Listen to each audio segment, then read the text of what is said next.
Wow, wow, wow, ladies and gentlemen.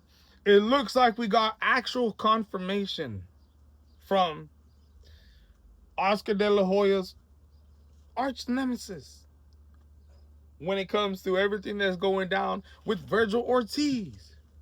Vergil Ortiz's manager, Rick Mirigian. Yes. The man that Oscar De La Hoya was talking about yesterday with Chris Mannix during the Oscar Collazo fight, and also after doing interviews explaining that, you know what?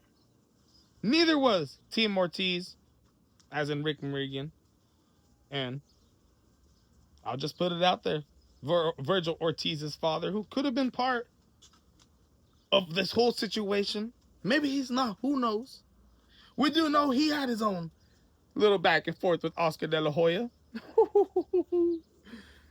But Rick Mirigian, who basically was the man who popped this off, tried to get Vergil Ortiz, sticking by his manager and Rick Mirigian, try to get them out of their contract with Oscar De La Hoya, not liking the offer that he offered them for that Jerome Boots and his fight, $3 million plus incentives, when the dude had a $2.5 million minimum.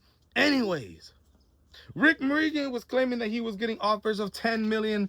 I've even seen one offer of $16 million. They claimed that they were offered to set that fight up with Jerome Boots Ennis. They felt like they were getting underpaid. Oscar De La Hoya told him, you're under contract. Rules are rules. You've got to oblige by those. Rick Mirigian claiming that Oscar De La Hoya was also not playing by the rules when it came to other opportunities to fight other fighters. He claimed that in the contract it stated that if they can't come to an agreement in one fight, that another 2 to 3 opponents have to be offered. But Rick Mirigian was claiming that Oscar De La Hoya told him, if you don't fight Vergil Ortiz, you're going to sit down. And I'm going to blame this whole thing on you, Rick Mirigian. Now, since then, and the judge who was involved in this whole lawsuit between these two ordered that this be decided by an arbitrator. September, an arbitration was due. Between the two, we would figure out who really was going to win the battle. Now, it looks like to me that both sides, both teams, have gotten what they want. Now, I wouldn't necessarily say that Vergil Ortiz and Rick Mirigian got exactly what they wanted, because at the end of the day, they're looking to get out of their contract so they could get paid more money to chase that Jerome Boots Ennis fight. Now, since that's not happening, they're probably not going to get as much money. But they claim that they're fine with the offer that's going down right now. This is a statement coming from Rick Mirigian, and based off of what Oscar De La Hoya said yesterday in that interview with Chris Mannix. If y'all want to see the full video, I posted in one of my other videos that I dropped today. Oscar De La Hoya saying that, yeah, man, we're speaking to Rick Mirigian again. Eric Gomez from Gordon Boy Promotions has been in talks with this dude, and we know talks have been going on for the last month. So Rick Mirigian comes out today just to confirm to everybody, because himself says he's getting 100 texts and 100 calls being hit up to find out if this news is true. Is Vergil Ortiz coming back? Are you guys really settling on an agreement? Trying to get all the bullshit out of the way to continue on further on with Vergil Ortiz's career. Rick Mirigian says, this is not good. I mean, this is horrible. This absolutely could be the worst possible thing there is for, as Xander says, Jerome Boots Ennis and Sebastian Fundora, and anyone at 154 pounds. Just one of the most stacked divisions in the sport of boxing, especially when you look at what's going down right now in that division. As if the boss signs off on this, you guys are all fucked.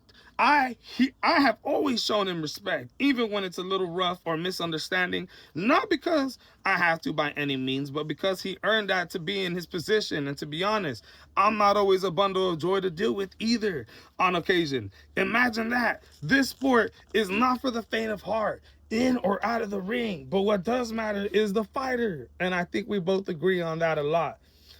A lot got done when both sides listened, more than we talked.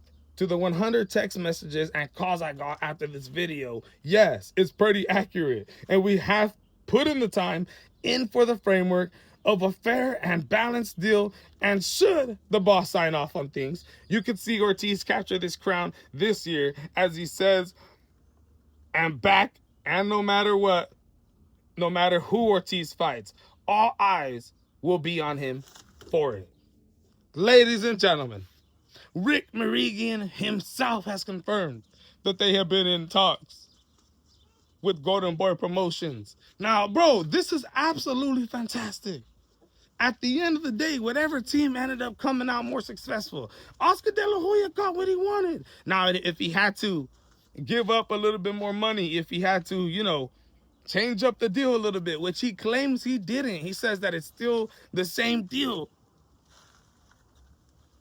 Then he definitely won. Now, if he had to change it up a little bit, at the end of the day, you still got Vergil Ortiz who's willing to comply with you in his next fight. Now, if I'm not correct, I do believe that Vergil Ortiz is on his last fight of his contract with Oscar De La Hoya. So we're going to have to see how all that ends up playing out at the end of it. But as of right now, it seems as Vergil Ortiz and Rick Mirigian, Eric Gomez from Golden Boy Promotions, and Oscar De La Hoya are all on the same page here. It seems like Vergil Ortiz is actually coming back this year. Now, is there a possibility that De La Hoya doesn't sign off on this? Who knows? Who knows? At the end of the day, there was some bad blood in all of this. So at the end of the day, these men can still have hate for each other. Anything can happen at any time. But De La Hoya claimed yesterday that they're making this happen. Rick Mirigian, you know, none of the teams were at foul. We just had a misunderstanding. Absolutely breaking news, ladies and gentlemen. Both teams are on the same page. Let me know what you guys think. My goodness, this is getting interesting. I hope everything that had to go down with the arbitration and all that, I hope that ends up just not having to happen. Hopefully they can come to an agreement within themselves to get that over with. My goodness. Let me know what you guys think. I'm out.